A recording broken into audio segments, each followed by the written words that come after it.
दोस्तों आज की वीडियो हम जानेंगे कि बिल्कुल लेटेस्ट प्रोसेस के साथ बिहार जमीन दाखिल खारिज के लिए ऑनलाइन अप्लाई कैसे करें। अगर आपने कोई भी ज़मीन की खरीदारी की है और आप चाह रहे हैं कि वो ज़मीन की रसीद आपके नाम से कटे, तो इसके लिए पहले आपको दाखिल खारिज के लिए ऑनलाइन अप्लाई करना होगा। तो बिल्कुल लेटेस्ट प्रोसेस के साथ दाखिल खारिज के लिए ऑनलाइन अप्लाई कैसे करेंगे, आगे इस वीडियो में आपको ऑनलाइन अप्लाई करने की कंप्लीट प्रोसेस दिखाने वाला हूँ। वीडियो को आप ध्यानपूर्वक अंत तक देखते रहिए। सो मेरा नाम है राजकुमार और आपका अपना ही चैनल राजेश में आपको स्वागत है। तो चलिए वीडियो शुरू करते हैं। प्रोसेस के साथ जमीन की दाखिल खारिज के लिए ऑनलाइन अप्लाई करना चाहते हैं तो इसके लिए आपको सबसे पहले बिहार सरकार राजस्व एवं भूमि सुधार विभाग की ये जो वेबसाइट है, इस वेबसाइट पर आपको आना होगा। इस वेबसाइट पर आने के लिए सबसे पहले आप गूगल ओपन कीजिए और गूगल पे टाइप कीजिए rajhelps.in। ये लिख के आपको इस तरह से सर्च कर देना है। जैसे आप सर्च करें तो पहले नंबर में राज हेल्प वेबसाइट लिंक देखने को मिलेगा, इस पर क्लिक करना है। क्लिक करते ही इस तरह से आप rajhelps.in की वेबसाइट पे आ जाएंगे। अब आपको इस तरह से स्क्रॉल करते हुए नीचे की तरफ आना है और यहाँ पे देखिए आपको प्रॉपर्टी इन्फॉर्मेशन कैटेगरी देखने को मिल जाएगा।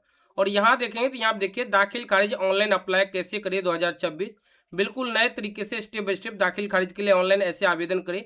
इस पे क्लिक करके ये आर्टिकल को ओपन कर लेना है। अब हो सकता है कि आप थोड़ा देर से विजिट करें तो ऐसे में आपको ये आर्टिकल ऊपर नीचे देखने को मिले, तो ऐसे में आप क्या कीजिएगा, इस तरह से ऊपर की तरफ आ जाइएगा और यहाँ देखिए सर्च बटन देखने को मिलेगा, तो जगह टाइप कर लेना है दाखिल खारिज ऑनलाइन अप्लाई कैसे करें 2026। ये लिख के आपको इस तरह से सर्च कर देना है। जैसे आप सर्च करें तो पहले नंबर में आपको ये आर्टिकल देखने को मिलेगा, इस आर्टिकल को ओपन कर लेना है। अब इस आर्टिकल में बिल्कुल नए तरीके से दाखिल खारिज के लिए ऑनलाइन अप्लाई कैसे करेंगे, कौन कौन से डॉक्यूमेंट लगेंगे, इसकी पूरी जानकारी बताया गया। तो आप इन्हें एक एक करके पूरे बारीकी से पढ़कर आसानी से सभी जानकारी जान सकते हैं। जैसे आप पढ़ते नीचे की तरफ आएंगे तो यहाँ देखिए आपको इंपोर्टेंट लिंक सेक्शन देखने को मिलेगा और यहाँ देखिए दाखिल खारिज ऑनलाइन अप्लाई, इसके आगे यहाँ देखिए रजिस्ट्रेशन। तो पहले पोर्टल पे लॉगिन करने के लिए रजिस्ट्रेशन करना होगा, तो इसके लिए आप रजिस्ट्रेशन विकल्प पे क्लिक करेंगे।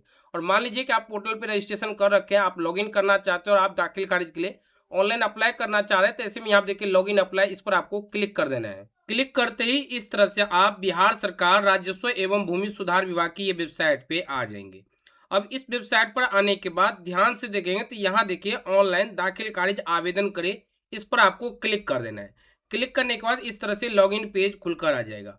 आप पहली बार इस पोर्टल पे विजिट कर रहे हैं तो लॉगिन करने से पहले आपको पंजीकरण करना होगा, तो इसके लिए यहाँ पे देखिए पंजीकरण, इस पर आपको क्लिक कर देना है। क्लिक करने के बाद इस तरह से ये पंजीकरण फॉर्म खुलकर आ जाएगा। इस साइड आपको व्यक्तिगत विवरण यानी कि व्यक्तिगत जानकारी दर्ज करनी होगी और इस साइड आपको पता विवरण यानी कि एड्रेस से जुड़ी जानकारी दर्ज करनी होगी।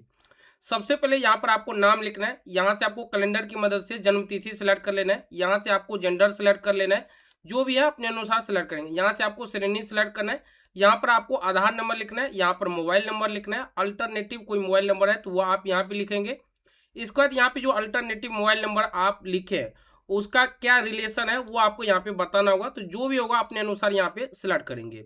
इसके बाद यहाँ पर आपको ईमेल आईडी एंटर करना है, इस साइड आपको पूरा पता लिख लेना है और यहाँ पर आपको गांव शहर कस्बा का नाम लिख लेना है, यहाँ जिला का नाम, यहाँ राज्य का नाम, यहाँ पे आपको अपने एरिया का पिन कोड लिखना है और इसके बाद यहाँ पे जो भी कैप्चा कोड देखने को मिलेगा हूबहू वैसे कैप्चा आपको यहाँ पे एंटर करना है और यहाँ देखिए पंजीकरण करें, इस पर आपको क्लिक करना है। तो अगले स्टेप में आपके मोबाइल पर ओटीपी आएगा, ओटीपी सबमिट करना है और ओटीपी सबमिट करने के बाद पुनः आपको सबमिट विकल्प पे क्लिक करना है। सबमिट विकल्प पर जैसे ही क्लिक है आपका सफलतापूर्वक पोर्टल पे पंजीकरण हो जाएगा। तो मैं पहले से ही पंजीकरण कर रखा हूँ, जैसे आप पंजीकरण कर लेंगे इसके बाद आपको लॉगिन करना होगा।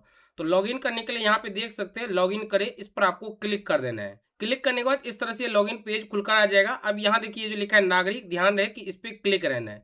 इसके बाद यहाँ पर आपको मोबाइल नंबर एंटर करना है, तो जो मोबाइल से आपने पंजीकरण किए वो मोबाइल नंबर आपको यहाँ पे एंटर करना है और इसके बाद यहाँ पे जो भी कैप्चा कोड आपको देखने को मिलेगा हूबहू वैसे कैप्चा आपको यहाँ पे एंटर करना है और इसके बाद यहाँ देखिए साइन इन करें, इस पर आपको क्लिक कर देना है। इसके बाद आपके मोबाइल पर ओटीपी आएगा, ओटीपी आपको यहाँ पे एंटर करना है और इसके बाद यहाँ देखिए पुष्टि करें, इस पर आपको क्लिक कर देना है। क्लिक करते ही इस तरह से आप लॉगिन हो जाएंगे। अब यहाँ पर आपको नाम देखने को मिलेगा जो कि मैं सिक्योरिटी रीजन से ब्लर किया हूँ।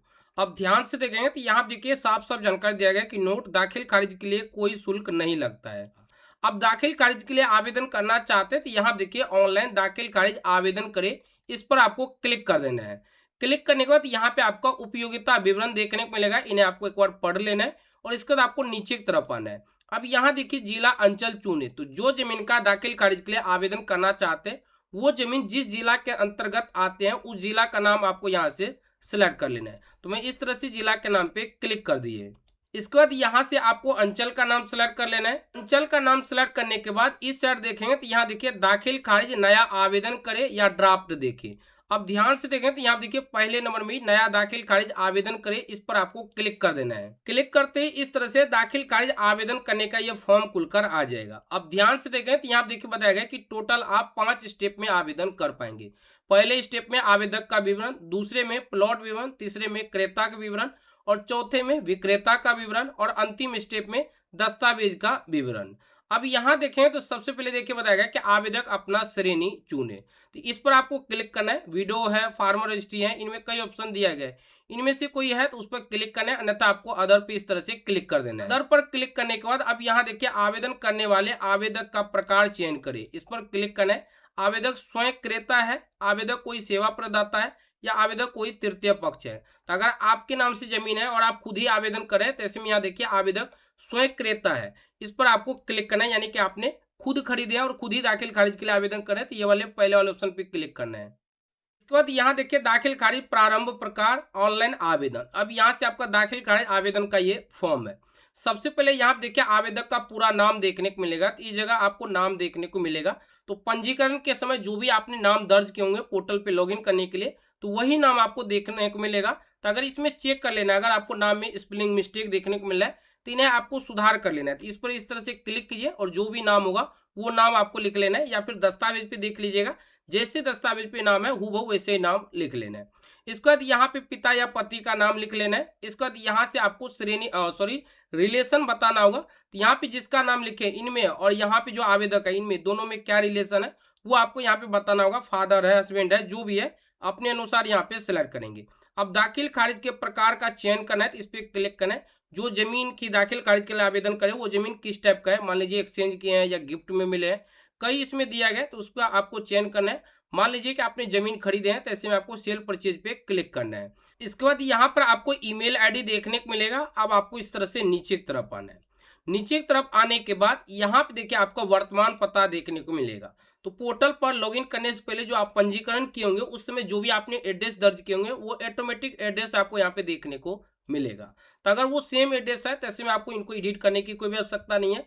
लेकिन मान लीजिए कि सेम नहीं है तो ऐसे में आपको क्या करना है, इस पर इस तरह से क्लिक करना है और ये देख सकते हैं कि ये जो सो मिट रहा है, तो इस जगह इनको हटा देना है और जो भी आपका एड्रेस होगा वो पूरा एड्रेस लिख लेना है। तो इस साइड तो आपका हो गया वर्तमान पता और इस साइड देखिए अस्थायी पता।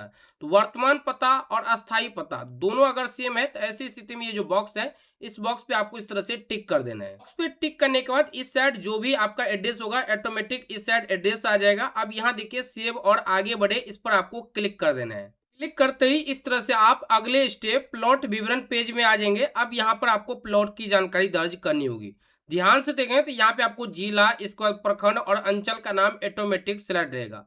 अब यहाँ से आपको हल्का का नाम सिलेक्ट करना है। तो जो जमीन का दाखिल खारिज के लिए आवेदन करे वो जमीन जिस हल्का के अंतर्गत आते होंगे वो हल्का के नाम पे आपको इस तरह से क्लिक कर देना है। हल्का के नाम पे क्लिक करने के बाद अब यहाँ देखिए राजस्व थाना और मौजात, इस पे क्लिक करना और यहाँ से आपको मौजा का नाम सेलेक्ट कर लेना है। क्लिक करने के बाद इस तरह देखिए यहाँ पे लिखा जाएगा क्या विक्रेता स्वयं जमाबंदीदार है। तो अगर स्वयं है तो ऐसे में आपको यस पे क्लिक करना है। तो मैं इस तरह से यस पे क्लिक कर दिए। यस पे क्लिक करने के बाद अब यहाँ देखिए जो जमीन की दाखिल खारिज के लिए आवेदन करेंगे वो जमीन का आपको पहले यहाँ पे डिटेल सर्च करना होगा।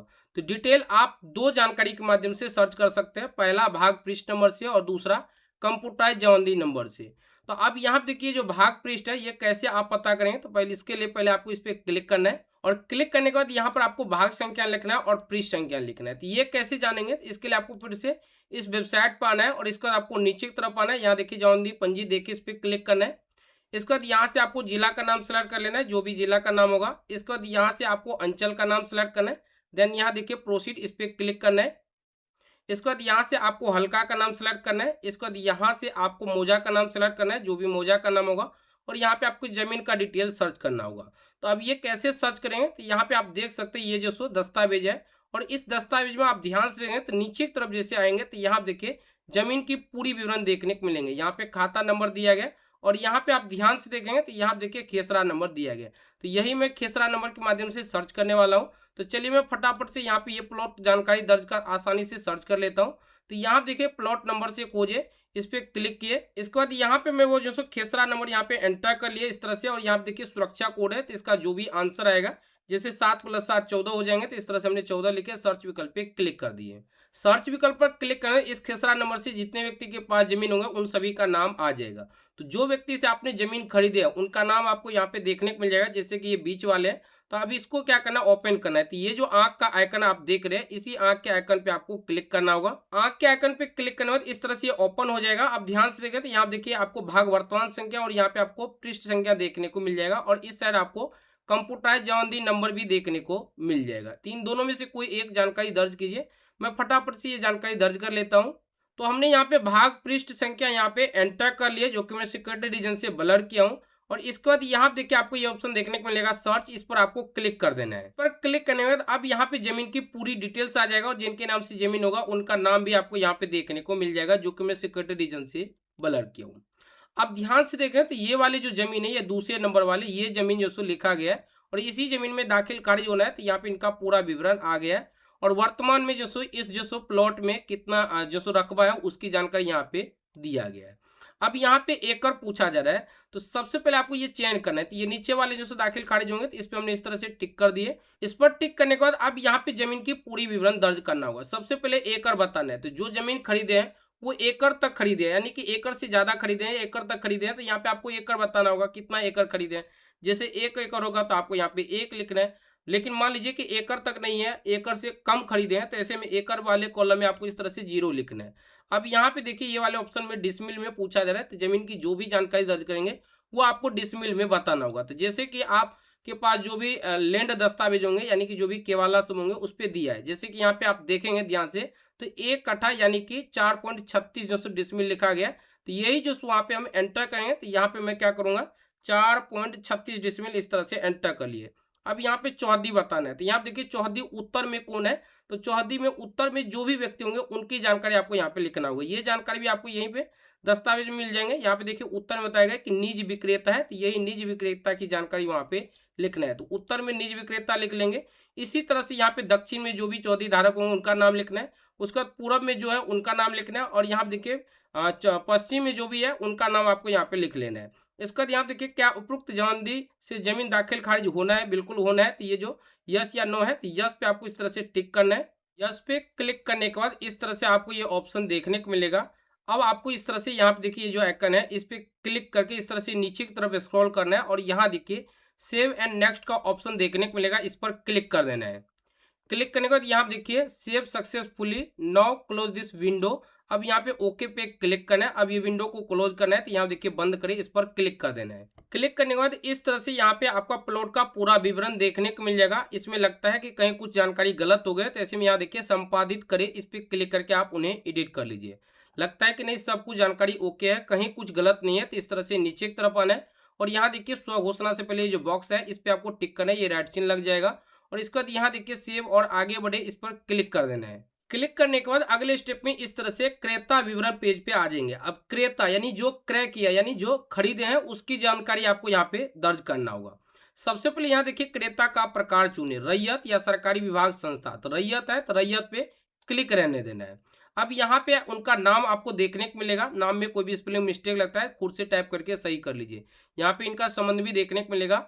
इसके बाद यहाँ पे इनके अभिभावक का नाम देखने को मिल जाएगा। अब यहाँ से आपको क्लिक करना है, और जो भी इनका जाति होगा वो जाति आपको इस तरह से सिलेक्ट कर लेना है। इसके बाद यहाँ पे आपको जेंडर बताना होगा, तो इस पर क्लिक कीजिए, और जो भी जेंडर है वो जेंडर आपको इस तरह से सिलेक्ट करना है। इसके बाद यहाँ पे मोबाइल नंबर देखने को मिलेगा, यहाँ पे पता देखने को मिलेगा। अगर मान लीजिए कि पूरा पता नहीं लिखा आ रहा है यहाँ पे, तो ऐसे में खुद से टाइप करना होगा। इसके बाद यहाँ पे देखिए आधार वाला ऑप्शन में स्टार मार्क लगा है, तो यहाँ पर आपको आधार नंबर एंटर करना है। यहाँ देखिए गिव कंसेंट, इस पर आपको क्लिक करना है। यहाँ पे कंसेंट आ गया, तो इन्हें आपको पढ़ लेना है। और इसके बाद यहाँ देखिए आई गिव माई कंसेंट, इस बॉक्स पे इस तरह से टिक करना है। और इसके बाद यहाँ देखिए पुष्टि करे, इस पर आपको क्लिक कर देना है। पुष्टि करे पर जैसे ही क्लिक है इस तरह से यहाँ पे आ जाएगा वेरीफाई आधार, यहाँ पे देख सकते हैं ग्रीन कलर में, इस पर आपको क्लिक कर देना है। करने के बाद आधार कार्ड में जो भी मोबाइल नंबर लिंक होगा उस पर ओटीपी जाएगा, तो ओटीपी आपको यहाँ पे एंटर करना है। और इसके बाद यहाँ देखिए पुष्टि करे, इस पर आपको क्लिक कर देना है। तो इस तरह से यहाँ पे राइट चिन्ह देखने को मिलेगा, और यहाँ देखिए लिखा जाएगा आधार नंबर एंडिंग विथ, लास्ट का यहाँ पे आधार नंबर देखने को मिलेगा, हैज बीन सक्सेसफुली वेरीफाइड। अब आपको नीचे की तरफ आना है, और यहाँ देखिए सेव और आगे बढ़े, इस पर आपको क्लिक कर देना है। क्लिक करने के बाद इस तरह से यहाँ पे आप विक्रेता वाले पेज पे आ जाएंगे। अब यहाँ पे आपको विक्रेता की जानकारी दर्ज करनी होगी, यानी विक्रेता मीन्स यानी जो जमीन बेचे हैं, तो यहाँ पे उनका नाम लिखना होगा। अब ये जानकारी भी आपको जो सो डीड पे यानी कि केवाला पे देखने को मिल जाएगा। तो ये जैसा कि आप देख सकते हैं ये केवाला है, और प्रथम पेज पे यहाँ पे देख सकते हैं विक्रय पत्र, तो जिन्होंने बेचा उनका नाम आपको यहाँ पे देखने को मिल जाएगा।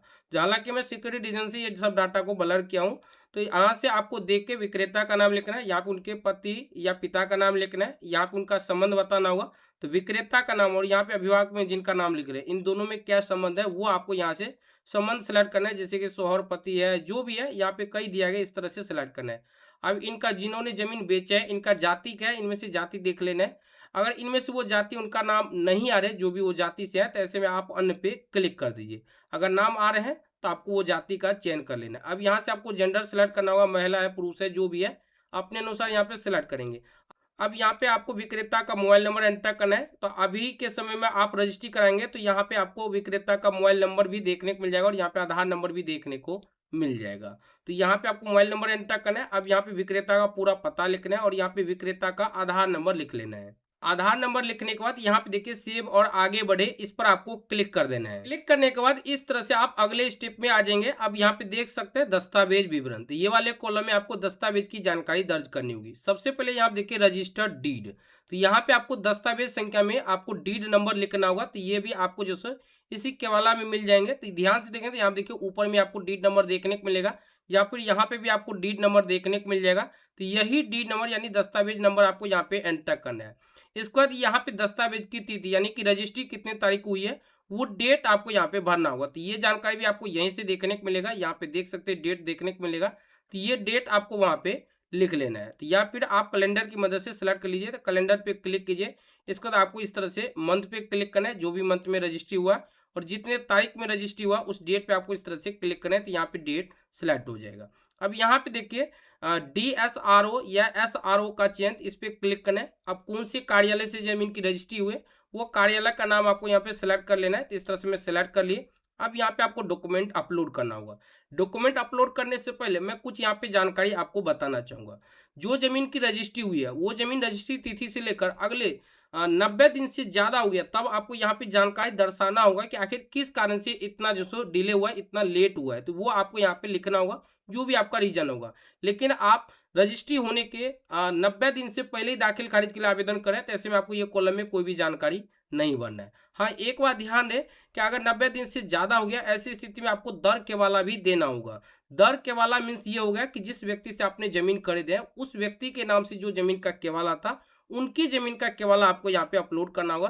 तो उनके जमीन में भी आपको यहाँ पे जो उनके जमीन का केवाला का जो डीड नंबर होगा वो लिखना होगा, जितने तारीख को रजिस्ट्री हुआ होगा वो लिखना होगा। लेकिन ये सब जानकारी तब आपको लगेंगे जब 90 दिन से रजिस्ट्री होने के 90 दिन से ज़्यादा हो गया हो। लेकिन 90 दिन से कम है तो ऐसे में आपको ये सब डिटेल भरने की कोई भी आवश्यकता नहीं होगी।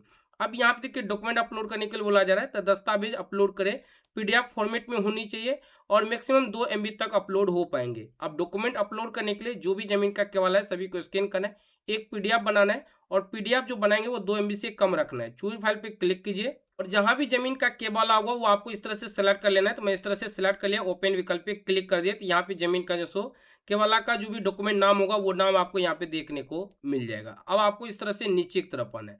अब जमीन से जुड़ी अन्य और कोई डॉक्यूमेंट है तो वो डॉक्यूमेंट भी आप यहाँ पे उस डॉक्यूमेंट का नाम, दस्तावेज संख्या और तिथि सब लिख के आप यहाँ से वो डॉक्यूमेंट को अपलोड कर सकते हैं।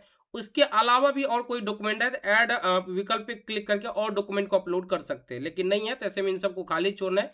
और इसके बाद यहाँ देखिए सेव और आगे बढ़े, इस पर आपको क्लिक कर देना है। सेव और आगे बढ़े पर जैसे ही क्लिक है तो यहाँ पे आपका डॉक्यूमेंट अपलोड हो जाएगा। यहाँ पे लिखा जाएगा अपलोडेड डॉक्यूमेंट, जो भी डॉक्यूमेंट का नाम होगा वो नाम देखने को मिलेगा। अब आप जानना चाहते हैं कि जो डॉक्यूमेंट अपलोड हुआ वो सही डॉक्यूमेंट अपलोड हुआ है या गलती से कोई अलग डॉक्यूमेंट सिलेक्ट कर दिया है, तो ऐसे में यहाँ देखिए व्यू, इस पे आपको क्लिक करना है। जैसे आप व्यू पे क्लिक करें तो यहाँ पे आपको डॉक्यूमेंट का प्रीव्यू देखने को मिलेगा। तो इन्हें आप एक बार चेक कर लीजिए, लगता है कि सही डॉक्यूमेंट अपलोड हुआ है तो ऐसे में यहाँ पे कट आइकन पे क्लिक करके इन्हें कट कर देना है। और इसके बाद आपको इस तरह से नीचे की तरफ आना है। अब नीचे की तरफ आने के बाद यहाँ देखिए मोबाइल सत्यापित करें, इस पर आपको क्लिक कर देना है। मोबाइल सत्यापित करे पर जैसे ही क्लिक करें आप देखिए क्रेता मोबाइल सत्यापन। अब यहाँ पे पूरा विवरण देखने को मिलेगा, तो इन्हें आपको एक बार पूरी बारीकी से चेक कर लेना है। इसके बाद नीचे की तरफ आना है, क्रेता यानी जो जमीन खरीदे हैं उसकी जानकारी यहाँ पे देखने को मिलेगा। तो उसका नाम, उनके अभिभावक का नाम, उसके संबंध, उसका जाति का नाम, उसका यहाँ पे जेंडर देखने को मिलेगा, मोबाइल नंबर, पूरा पता और आधार नंबर लास्ट का 4 डिजिट देखने को मिल जाएगा। अब यहाँ देखिए ओटीपी सत्यापन, तो नीचे देखें तो ओटीपी प्राप्त करें, इस पर आपको क्लिक कर देना है। मोबाइल पर ओटीपी जाएगा तो वो ओटीपी आपको यहाँ पे एंटर करना है और इसके बाद यहाँ देखिए पुष्टि करें, इस पर आपको क्लिक कर देना है। क्लिक करने के बाद यहाँ पे लिखा जाएगा ओटीपी वेरीफाइड, ओके विकल्प पे क्लिक करना है। अब आपको इस तरह से नीचे की तरफ आना है। अब यहाँ पे देखिए पूरा विवरण देखने को मिलेगा और यहाँ देखिए ओटीपी प्राप्त के आगे स्थिति में इस तरह से वेरीफाइड यानी राइट चिन्ह देखने को मिलेगा। अब यहाँ देखिए प्रीव्यू एंड सबमिट, इस पर आपको क्लिक कर देना है। क्लिक करने के बाद यहाँ पे आपके आवेदन का प्रीव्यू देखने को मिलेगा। तो सबमिट करने से पहले इन्हें आपको एक बार पूरे बारीकी से जरूर चेक कर लेना है कि आपने जो भी जानकारी दर्ज की है इसमें कहीं कोई भी जानकारी गलत नहीं है। तो इन्हें चेक करने के बाद यहाँ देखिए घोषणा मेरे द्वारा यहाँ दी गई जानकारी सब सत्य है और यहाँ पे देखिए ये जो बॉक्स दिया गया है इस बॉक्स पे आपको टिक करना है, ये इस तरह से राइट चिन्ह लग जाएगा। इसके बाद यहाँ देखिए अंतिम सबमिट, इस पर आपको क्लिक कर देना है। क्लिक करते ही फिर से आपके मोबाइल पर ओटीपी जाएगा, तो ओटीपी आपको यहाँ पे एंटर करना है और ओटीपी एंटर करने के बाद यहाँ देखिए पुष्टि करें और अंतिम सबमिट करें, इस पर आपको क्लिक कर देना है। क्लिक करने के बाद आपका सफलतापूर्वक दाखिल खारिज के लिए ऑनलाइन आवेदन हो जाएगा और यहाँ पे देख सकते हैं आपका आवेदन संख्या टेम्प नंबर आपको यहाँ पे देखने को मिल जाएगा के साथ प्राप्त किया गया। आपका आवेदन सत्यापन के उपरांत ही स्वीकार होगा। तो यहाँ पे अब आपका दाखिल कार्य आवेदन सफलतापूर्वक हुआ है और आपको टेम्प नंबर मिला है। अब ओके विकल्प पे क्लिक करना है। ओके विकल्प पर क्लिक करने के बाद अब विभाग द्वारा आपके आवेदन को जांच किया जाएगा और जांच में लगेंगे कि बिल्कुल सही है, तब आपको दाखिल खारिज आवेदन यानी केस नंबर दिया जाएगा। अभी फिलहाल आपको टेम्प नंबर मिला है। तो अब आपको क्या करना है, इन्हीं को प्रिंट करना होगा। प्रिंट कैसे करेंगे, तो प्रिंट करने के लिए देखिए यहाँ पे कोई भी पेज नहीं दिया गया, आपको मैसेज के माध्यम से भी टेम्प नंबर मिल जाएगा या फिर ऊपर देखेंगे तो यहाँ पे भी आपको टेम्प नंबर मिल जाएगा। तो सिंपली आप Ctrl+P करके आप इन्हें डायरेक्ट प्रिंट कर लीजिए या फिर आप चाहे तो यहाँ से आप जो सो सेव एज PDF पे क्लिक करना है और क्लिक करने के बाद यहाँ देखिए सेव, इस पर आपको क्लिक करना है। PDF में आपको इन्हें सेव कर लेना है। तो इस तरह से आप जो भी नाम देना चाहते हो वो नाम लिख लीजिए और सेव विकल्प पे क्लिक करके इनको सेव कर लेना है। तो कुछ इस प्रकार से बिल्कुल नए तरीके से स्टेप बाय स्टेप दाखिल खारिज के लिए ऑनलाइन आवेदन कर सकते हैं। उम्मीद है कि इस वीडियो को आप यहाँ तक देखे होंगे, तो वीडियो आपको काफ़ी ज़्यादा पसंद आएगा और वीडियो थोड़ा लंबा हो गया, बट इस वीडियो में हमने पूरी प्रोसेस के साथ दाखिल खारिज ऑनलाइन अप्लाई करने की कंप्लीट प्रक्रिया साझा की।